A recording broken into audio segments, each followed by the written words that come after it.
योग्य तेच बोलले. काय वाटतं बारामतीवरून? बारामतीत सुप्रिया सुळे यांचा विजय निश्चित आहे. लोकांचा प्रचंड पाठिंबा त्यांना आहे आणि त्या विजयी होतील अशी आम्हाला खात्री आहे. अजित पटेलांनंतर भुजबळ म्हटले की शरद पवार एनडीएत जाण्यासाठी तयार होते. यांचे सगळ्यांचे प्रयत्न होते, ते तयार होते तर मग गेलेच असते ना. ते कधीच तयार नव्हते, हाच या सगळ्या मंडळींचा प्रश्न होता. आणि पवारसाहेबांनी ती विचारसरणी स्वीकारायला नकार दिला. त्यामुळे आमचा पक्ष फुटला. पण पवारसाहेबांनी काही किंमत झाली तरी विचारसरणी बदलायची नाही ही भूमिका घेतलेली होती. अमित शहानी टीका केली, नकली काँग्रेस, नकली राष्ट्रवादी आणि उरलेली आता काँग्रेस आहे, त्यामुळे कसं पाहतो? एका पक्षाचे दोन तुकडे करायचे आणि आपणच त्याला एकाला नकली म्हणायचं. ज्यांनी फोडाफोडी केली त्यांनीच त्यात कोण नकली आणि कोण असली.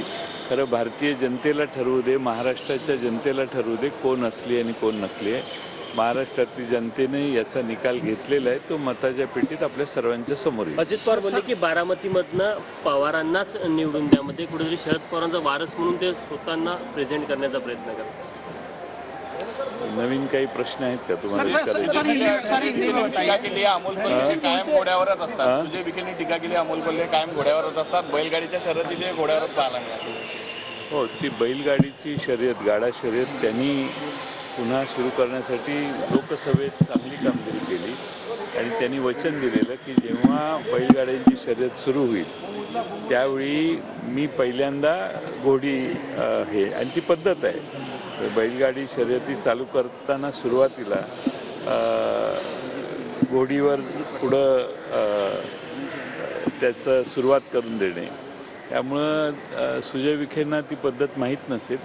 त्यामुळे त्यांना बैलगाडा शर्यतीत ग्रामीण भागातला तरुण किती गुंतलेला आहे आणि किती प्रचंड मोठ्या प्रमाणात बैलगाडा शर्यतींचं वेळ ग्रामीण भागात आहे हे कदाचित त्यांना माहीत नसेल.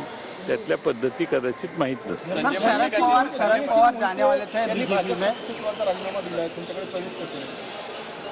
मला अजून माहीत नाही. सर, शरद पवार बीजेपी में जाने वाले थे. कंप्लीट हो गया ना. हरीसिंग मुद्राबाबत काय सांगताय? काय त्यांनी तिकडचा राजीनामा दिलेला आहे हे तुम्ही मला सांगताय.